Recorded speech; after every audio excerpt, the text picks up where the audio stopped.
అమ్మే తొలి గురువు. ఆమె ఒడిలోనే అక్షరాలు దిద్దాడు. ఆ తల్లి కన్న కలలను నిజం చేయడమే ధ్యేయంగా సివిల్స్ వైపు అడుగులు వేశాడా యువకుడు. కానీ ఓవైపు సివిల్స్ సాధించాలనే పట్టుదల, మరోవైపు కంటి ముందే క్యాన్సర్తో పోరాడుతున్న కన్న తల్లి. ఆ కష్టాన్ని కన్నీళ్లను మనసులోనే దాచుకొని రాత్రింబవళ్ళు శ్రమించాడు. చివరికి 640వ ర్యాంకుతో సివిల్స్ సాధించి అమ్మ కోరిక నెరవేర్చాడు విజయనగరానికి చెందిన ప్రమోద్ విష్ణు. తన తల్లి స్ఫూర్తితోనే తాను ఐఆర్ఎస్కు ఎంపికయ్యానంటున్న ప్రమోద్ విష్ణుతో చిట్ చాట్. ప్రమోద్ విష్ణు ఓ తల్లి బలమైన ఆకాంక్షకు నిదర్శనం. ఓ తల్లి నిజంగా ఒక కోరిక కోరితే ఆ బిడ్డ ఎంతవరకైనా కష్టపడి ఎలా సాధించగలడో చూపించినటువంటి ఓ విజయకేతనం. సివిల్స్ లో 640 ర్యాంక్ సాధించినటువంటి ప్రమోద్ ప్రస్తుతం మనతో ఉన్నారు. మరి తన్నే అడిగి తెలుసుకుందాం తన ఈ ప్రయాణంలో తల్లి పాత్ర ఏంటో అండ్ భవిష్యత్తులో ఏం చేయబోతున్నారు. First of all congratulations. మీ గురించి మాట్లాడాలంటే ముందు మీ అమ్మగారి గురించి మాట్లాడాలి. సో మీ ఈ ప్రయాణంలో ఆవిడ పాత్ర గురించి ప్రత్యేకంగా చెప్పుకోవాల్సిన అవసరం ఉంది. ఇప్పుడు ఈరోజు ఆవిడ మన మధ్య లేకపోయినా మీ మనసులో ఆవిడ ఈ క్షణం ఎలా గుర్తొస్తున్నారు? నాకు స్పెసిఫిక్గా చెప్పాలంటే కంటిన్యూస్గా నాన్న ఇది చెయ్యి, నాన్న అది చెయ్యి, అది చేయొద్దు అని నాకు గైడ్ చేస్తున్నట్టు నాకు అనిపిస్తుందండి. లెట్స్ సే ఇవాళ మా ఫాదర్ బర్త్డే. సో వెళ్ళి గుడికి వెళ్ళు, పసుపు పెట్టుకో, ఇది పెట్టుకో, ఐ మీన్ ఫాదర్ క్లోత్స్కి ఇది పెట్టు, వెళ్ళి దాన్ని దండం పెట్టుకో అన్నీ అలా సజెస్ట్ చేస్తున్నట్టు, లేకపోతే ఇది చేయండి అది చేయొద్దు అని ముందే చెప్తున్నట్టు, అలా ఒక దీన్ని బట్టి గుర్తు తెచ్చుకుంటూ ఉంటానన్నమాట. ప్రమోద్, అయితే మీకు సివిల్స్ కళకి ప్రధాన కారణం మీ అమ్మగారని విన్నాను. సో ఎప్పుడు ఎలా బీజం పడింది? ఆవిడ వైపు నుంచి ఎలాంటి ప్రోత్సాహం ఉండేది? యాక్చువల్లీ చిన్నప్పుడు నుంచి పేరెంట్స్ ఇద్దరు గవర్నమెంట్ టీచర్స్ అవ్వడం వల్ల వాళ్ళకి గవర్నమెంట్ ఆఫీసర్స్ మీద ఒక రకమైన రెస్పెక్ట్ నేను ముందు నుంచి చూస్తూ ఉండేవాడిని. ఇనీషియల్ డేస్లో ఆ రెస్పెక్ట్ మనము తెచ్చుకోవాలి అని ఉండేది. అట్ ద సేమ్ టైం మా ఫాదర్ చాలా యాక్టివ్గా ఉండేవారు. మా ఊర్లో కానీ లేకపోతే ఏదైనా ఈవెంట్ జరిగినప్పుడు లెట్స్ సే ఒక రామాలయం పెట్టడము, లేకపోతే వేరే వాళ్ళకి జాబ్స్ ఇప్పించడము, any type of social welfare event మా ఫాదర్ చాలా యాక్టివ్గా దాంట్లో ఇన్వాల్వ్ అవుతూ ఉండేవారు. దానికి first approachable point civil service officers ఉండేవారు. బీట్ ఐఏఎస్, బీట్ ల్యాండ్కి పలానా రేట్ కావాలి అనుకుంటే ఐఏఎస్ దగ్గరికి వెళ్ళాలి, లేదా రెవెన్యూ ప్రాబ్లం వచ్చిందంటే రెవెన్యూ ఆఫీసర్స్ దగ్గరికి వెళ్ళాలి, లేదు లా అండ్ ఆర్డర్ పలానా దీనికోసం అంటే దానికోసం ఐపీఎస్ దగ్గర. ఇలా ఎప్పుడైతే మనం ఫస్ట్ అప్రోచబుల్ పాయింట్లో వాళ్ళని చూస్తూ ఉంటామో ఇనీషియల్ నుంచి ఆ అడ్మిరేషన్ అనేది ఉండాలి. But at the same time మా ఫ్యామిలీలో కానీ మా దగ్గరలో కానీ చాలా ఎవరికి అప్పట్లో ర్యాంక్స్ కానీ ఇవి కానీ ఎప్పుడు చూస్తూ ఉండేవాళ్ళం కాదు. అది నేను అనుకున్నా ఓకే మనం చేయలేమేమో, ఓన్లీ చాలా బాగా చదివిన వాళ్ళకి మాత్రమే అని ఒక పర్సెప్షన్ ఉండేది ఆ టైంలో. అప్పుడు నేను ఓకే నాకు ఇంట్యూటివ్గా నాకు కొంచెం ఐఐటి వైపు మ్యాథ్స్, ఫిజిక్స్, కెమిస్ట్రీ ఇవి నాకు కొంచెం బాగా అనిపించేవి. సో అటుపక్క వెళ్ళాక తర్వాత చూద్దాంలే, సెటిల్ అయిన తర్వాత చూద్దాం if I'm capable or not అని. అప్పుడు మదర్ ఈవెన్ ఢిల్లీలో ఉన్నప్పుడు కోచింగ్ వెళ్ళు, ట్రై చేయి, నీకు వస్తుంది, నువ్వు బాగా చదువుతావు అని ఎప్పుడు సపోర్టివ్గా మాట్లాడేది. బట్ నాకు సెల్ఫ్ డౌట్ నాకు కొంచెం ఇన్ఫీరియారిటీ కాంప్లెక్స్ ఉండేది ఆ పీరియడ్ ఆఫ్ టైం. సో నేను తర్వాత చూస్తా అని పోస్ట్పోన్ చేస్తాను. కోవిడ్లో మాకు ఫార్చునేట్లీ మేము ఇంటికి వచ్చాడు. అండ్ కోవిడ్లో మా ముగ్గురమే మా ఇంట్లో ఉండడం, చాలాసేపు మేము మాతో స్పెండ్ చేయడం, మా ఫాదర్ కానీ లేకపోతే మదర్ కానీ రెగ్యులర్గా ఏం చేస్తున్నావు, ఎలా ఉంది, లైక్ దాని గురించి న్యూస్ గురించి డిస్కస్ చేయడం, ఇలాంటి టాపిక్స్. అప్పటి నుంచి కొంచెం ఓకే వెళ్ళొచ్చు దీని వైపు అని ఒక వెళ్దాము అనే థాట్ వచ్చిందనమాట. అప్పుడు సామ్సంగ్లో జాబ్ వచ్చింది, సామ్సంగ్ దీని వైపు వెళ్దామని.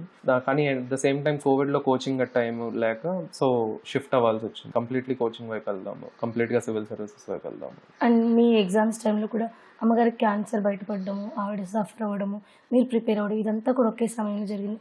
అప్పుడు ఎలా కోప్ చేసుకున్నారు? అండ్ అమ్మ మీకు అప్పుడు ఏం చెప్పేవాళ్ళు? స్టార్టింగ్ లాస్ట్ ఇయర్ మార్చ్ నుంచి మాకు ప్రాబ్లమ్స్ చాలా సివియర్ అవ్వడం మొదలుపెట్టాయండి. ఆ టైంకి నేను లక్కీలీ 2024లో ఢిల్లీ నుంచి వెనక్కి వచ్చేసినాక ఇంటి దగ్గర ప్రిలిమ్స్కి చదువుకునేవాడిని. ప్రిలిమ్స్ నేను మేడ పైన చదువుకునేవాడిని, మదర్ కింద బాడీ పెయిన్స్తో దీంతో. నేను కిందకు వచ్చేసరికి లైక్ ఇది తీసుకొనిరా, కోకోనట్ వాటర్ తీసుకొనిరా, లేదా హాట్ ప్యాక్ పెట్టు, లైక్ ఇలా కొన్ని వర్క్స్ చెప్పేది. మిగతా టైంలో నన్ను అస్సలు డిస్టర్బ్ చేసేది. ఎంత పెయిన్ ఉన్నా, ఎంత ఇది ఉన్నా ఎప్పుడో ఒకసారి ఫోన్ చేసేది, నాకు పలానాది కావాలి అని అడిగేది. మిగతా టైంలో నువ్వు చదువుతుంటే నిన్నెందుకు డిస్టర్బ్ చేస్తానురా, ఇప్పుడు నొప్పులు ఇవాళ ఉంటాయి రేపు పోతాయి, నువ్వు మాత్రం చదువుకో అని చెప్పేదన్నమాట. అది మేలో అది క్యాన్సర్ అని తెలిసింది. అది తెలిసినప్పటి నుంచి ఒక రకమైన భయం, ఏమవుతుందో అంటే నాన్ క్యూరబుల్ డిసీజ్ కదా. అప్పుడు ఫాదర్ మదర్ అక్కడికి హాస్పిటల్కి వెళ్ళిపోయారు. నేను ఒక 12 days ఇంటి దగ్గర ఉండి చదవాలి, నాకు ప్రిలిమ్స్ ఉంది, నాకు గివప్ ఇచ్చేద్దాము, ఈ అటెంప్ట్ కాకపోతే నెక్స్ట్ అటెంప్ట్ చూసుకుందాము.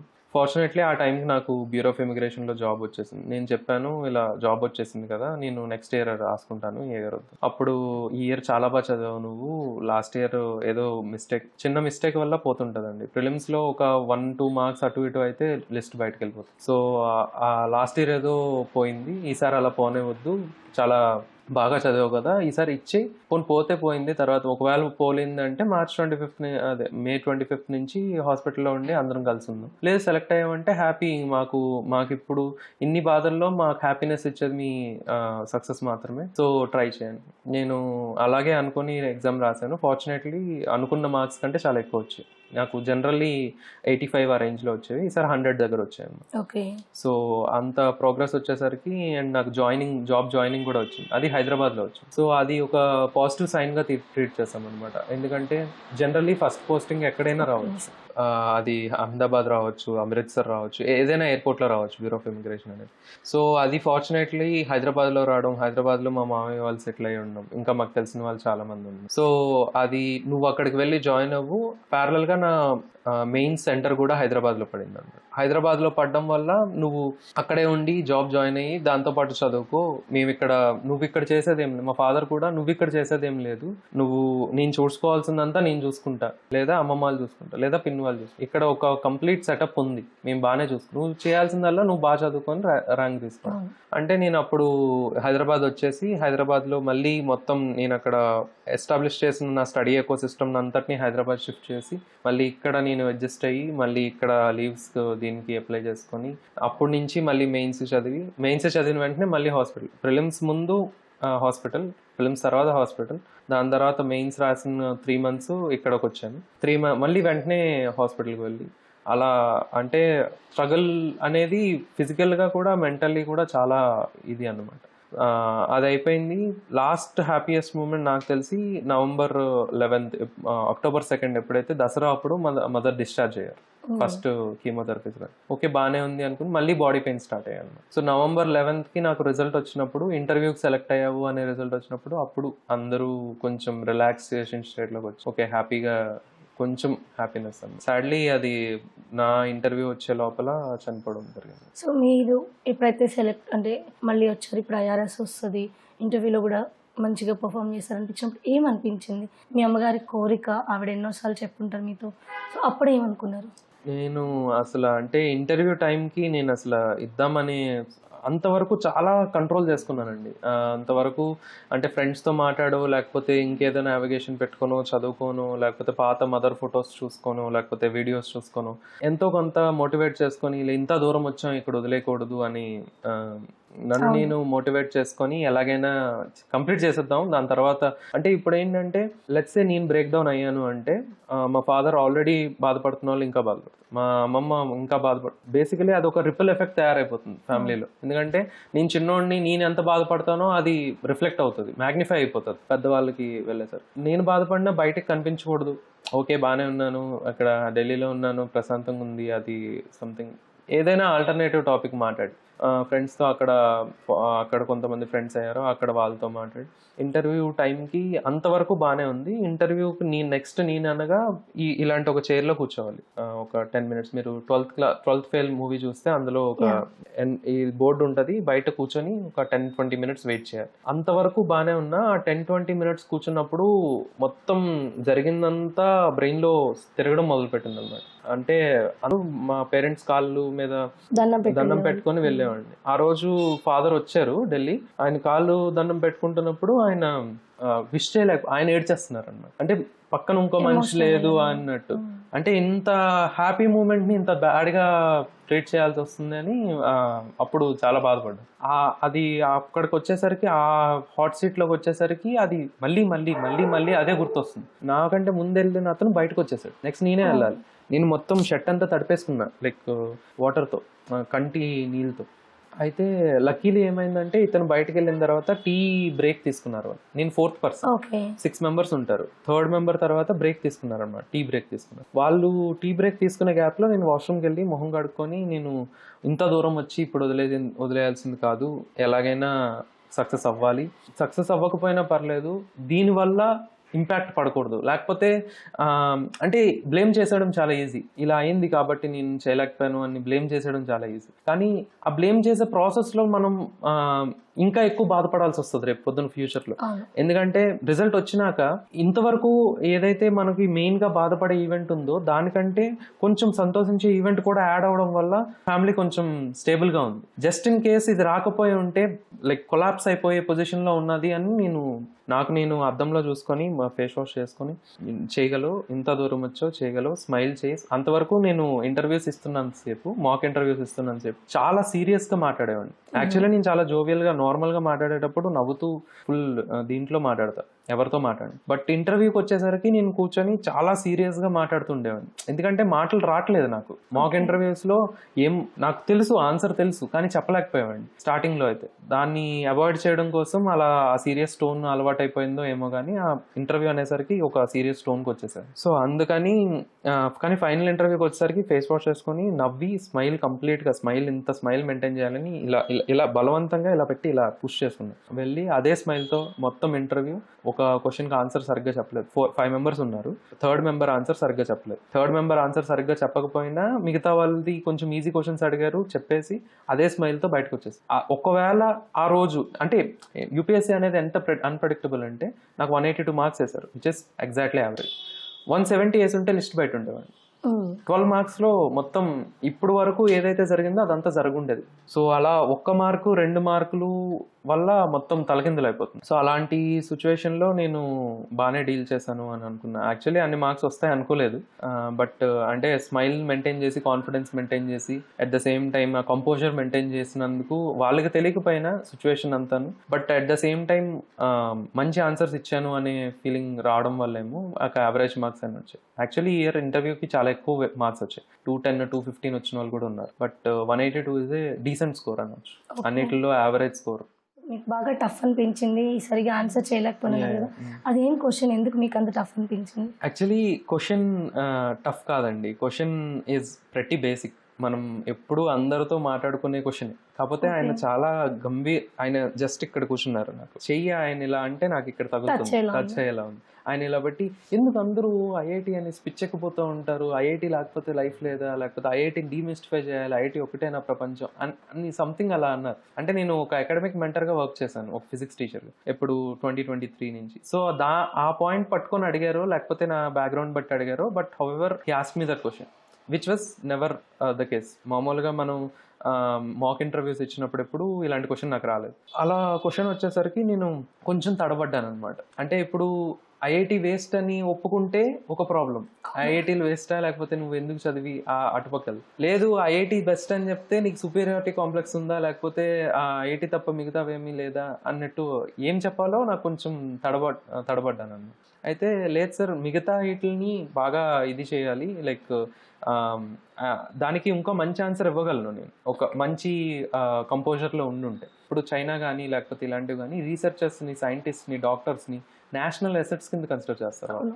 అంటే వీళ్ళు లేకపోతే దేశం కూలిపోతుంది, వాళ్ళు పిల్లర్స్ ఆఫ్ ఇది అని ఉంటుంది. అదే ఇండియాలో ఏంటంటే ప్యాకేజ్ని ఫోకస్ చేస్తారు. సో ఐఐటీస్ ఎక్కువ ప్యాకేజ్లు వస్తాయి కాబట్టి దాని ఒక్క ఇది వస్తుంది. అలా కాకుండా సర్వీస్ని లేకపోతే మంచి పొజిషన్స్లో ఉన్న వాళ్ళని, వాళ్ళు కంట్రిబ్యూట్ చేసేదాన్ని ఎకానమీకి, ఇలా డిఫరెంట్ థింగ్స్ని మనం ఫోకస్ చేస్తున్న కొద్దీ మనం మిగతా అన్ని జాబ్స్ని ఎక్కువ వెయిటేజ్ ఇవ్వాలి. ఇక్కడ నేను ఆన్సర్ చెప్పగలిగాను, అక్కడ చెప్పలేకపోయాను. సో ఇప్పుడు మీకు ఐఆర్ఎస్ వస్తుంది. అవును, ఇంకా మీకు ఒక అటెంప్ట్ ఉంది, ఎందుకంటే ఒకసారి సర్వీసెస్ ఉంది కాబట్టి. యాక్చువల్లీ ఇంకొక అటెంప్ట్ తీసుకున్న ఛాన్స్ ఉందా, లేదంటే ఐఆర్ఎస్ ఓకే అనుకుంటున్నారా? యాక్చువల్లీ మా మదర్ కానీ ఫాదర్ కానీ దే ఆర్ ప్రతి ముందు నుంచి ఐఆర్ఎస్ వచ్చినా చాలు అన్నట్టుండే. నేను అలా ఉండేవాడిని కాదు. ఇంత చదువుతున్నా కదా, బాగానే చదువుతాను కదా, కొంచెం ఫోకస్ చేసి రాస్తే వచ్చేస్తుంది, ఐఏఎస్ తీసుకుందాము అని. బట్ ఇప్పుడు ఏంటంటే నేను ఇంకోసారి చదవాలంటే నాకు 2 భయాలు. నేను మళ్ళీ చదివినప్పుడల్లా ఆ థాట్స్ లేకపోతే అదంతా పుష్ చేసి చదవగలనా లేదా అని నా మీద నాకు డౌట్. ఇంకోటి ఏంటంటే ఇప్పుడు అంటే ఇంత చేసిన తర్వాత చేయగలనా లేదా అనేది మెయిన్ డౌట్. ఇప్పుడు నేను ట్రైనింగ్కి వెళ్ళిన తర్వాత అక్కడ మిగతా జనాలను చూసి వాళ్ళ పర్స్పెక్టివ్స్ తెలుసుకొని అక్కడ ఒక 800-900 ర్యాంకర్స్ ఉంటారు. అందరూ ఎలా ఆలోచిస్తున్నారు, నేను ఎలా ఆలోచించాలి. ఇప్పుడు సేమ్ థింగ్ ఇందాక చెప్పినట్టు 5th తర్వాత ఒక స్కూల్ మారాక అక్కడ ఎక్స్పోజర్ వేరుంటుంది. దాని తర్వాత 8th తర్వాత ఇంకోటి మారిన తర్వాత ఇంకోటి. ఇప్పుడు ట్రైనింగ్కి వెళ్ళిన తర్వాత ఉండే సిచ్యువేషన్స్ బట్టి నేను క్యాలిక్యులేటెడ్ డెసిషన్ తీసుకుందామని వెయిట్ చేస్తున్నాను. సో ఇప్పుడున్న కొత్త జనరేషన్స్కి, ముఖ్యంగా జెన్జీలకి మీరేం చెప్పాలనుకున్నారు? అండ్ స్ట్రెస్ని ఓవర్కమ్ చేయడానికి మనల్ని మనం ఎలా మార్చుకోవాలి? నాకు పర్సనల్గా వర్కౌట్ అయిన ఒక థింగ్ ఏంటంటే జర్నలింగ్ అండి. ఏదైనా ఒక థాట్ వచ్చినప్పుడు దాన్ని రాసి, నేను ఆన్లైన్లో రాస్తాను జనరల్లీ, డేట్ వేసి దాని గురించి రాస్తూ ఉంటాను. నెక్స్ట్ మళ్ళీ అదే థాట్ వచ్చినప్పుడు మళ్ళీ రాస్తాను. ఈ గ్యాప్లో ఏం చేంజ్ అయిందో నేను చెక్ చేసుకుంటాను అనమాట. నా థాట్ ప్రాసెస్ చేంజ్ అయిందా, నా అనాలిసిస్ చేంజ్ అయిందా, నెక్స్ట్ ఇంకోసారి ఆ థాట్ వస్తే మళ్ళీ రాస్తాను అదే దీంట్లో. ఎందుకంటే ఒక డిప్రెషన్ లేకపోతే యాంగ్జైటీ ఇవన్నీ ఎందుకు వస్తాయంటే మన థాట్ ప్రాసెస్ స్ట్రైట్ లైన్లో లేకుండా ఒక లూప్లో తిరుగుతూ ఉంటుంది. ముందు ఇది ఆలోచిస్తాం, తర్వాత ఇది ఆలోచిస్తాం, తర్వాత ఇది ఆలోచిస్తాం, టెన్షన్ పడతాం, దాని తర్వాత మళ్ళీ ఇక్కడే ఆలోచిస్తాం, మళ్ళీ ఇదే ఆలోచిస్తాం, ముందుకెళ్దాం, దీనికి సొల్యూషన్ ఏంటి అని ఎతకం. సొల్యూషన్ కాకుండా ప్రాబ్లం చుట్టూ తిరుగుతూ ఉంటాం. సెల్ఫ్ డౌట్ అనేది వస్తుంది. నేను కూడా ఫేస్ చేసింది. ఎవరు దీన్ని కంప్లీట్గా చిన్నప్పటి నుంచి ఎవరు ఫేస్ చేయలేరు అని ఉండదు. ఎందుకంటే సెల్ఫ్ డౌట్ అనేది ప్రతి ఒక్కరికి వస్తుంది, ఏదో ఒక టైంలో వస్తుంది. ఆ టైం అప్పుడు ఏంటంటే నా స్ట్రెంగ్స్ ఏంటి, నా వీక్నెస్ ఏంటి, నా స్ట్రెంగ్స్ని నాకు తెలియాలి అంటే సెల్ఫ్ రిఫ్లెక్షన్ అనేది ఉంటుంది, సెల్ఫ్ ఇంట్రోస్పెక్షన్ అని ఉంటుంది. సోక్రటీస్ది ఆర్ సోక్రటీస్ అనుకుంటా, life without self introspection is not life at all అని ఒక ప్రోవర్బ్ ఉంటుంది. అది ఒక సెల్ఫ్ రిఫ్లెక్షన్ ఎప్పుడైతే ఉండదో నువ్వు ఏం చేస్తున్నావో నీకే తెలియదు. అలాగా ఎప్పుడైతే మనం ఈ లూప్లో ఉండిపోతామో అప్పుడు సెల్ఫ్ రిఫ్లెక్షన్ చేసినప్పుడు ఒకసారి ఆలోచిస్తే నెక్స్ట్ టైం థాట్ వచ్చినప్పుడు మర్చిపోతాం.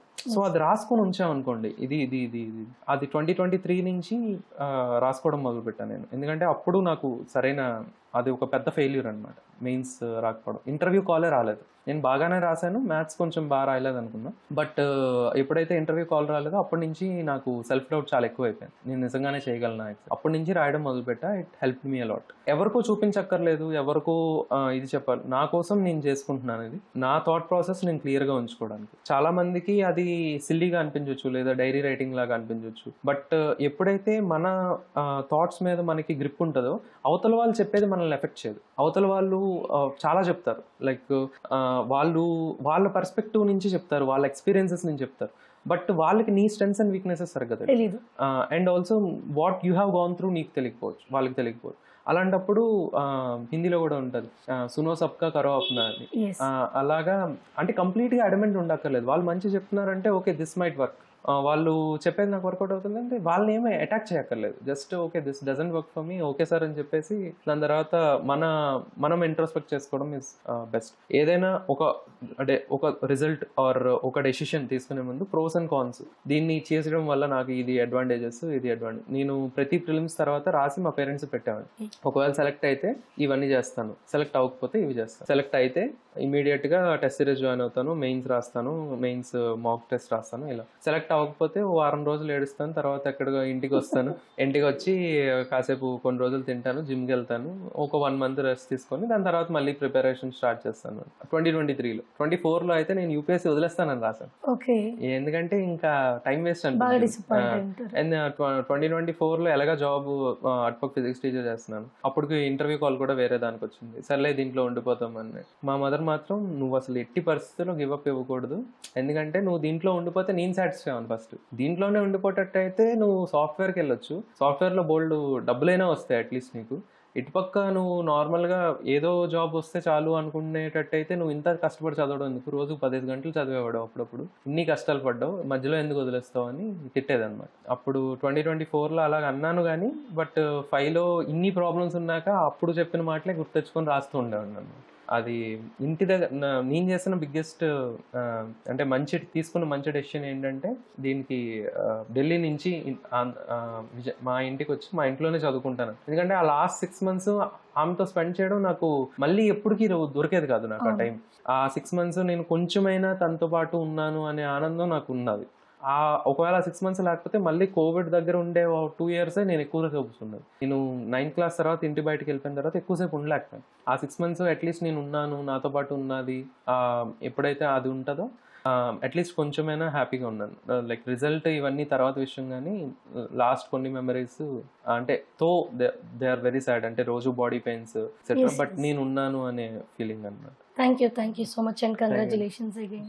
సో ఇది ఎప్పుడైనా సరే ఒత్తిడిగా అనిపించినా, సెల్ఫ్ డౌట్ ఉన్నా, మనల్ని మనం తరచు చూసుకోవడం, మన ఆలోచన పైన పట్టు సాధించడం, మన ఆలోచనల్ని కంట్రోల్ చేసుకోగలడం, ఇవి ఒత్తిడిని జయించేలా చేస్తాయి అని చెప్పేసి, అదేవిధంగా తన తల్లి ప్రోత్సాహం ఈరోజు తన ఇంతవరకు నడిపించింది అని చెప్తున్నారు ప్రమోద్ విష్ణు. కెమెరా పర్సన్ రమణ మహేష్తో రమ్య, ఈటీవీ న్యూస్, హైదరాబాద్.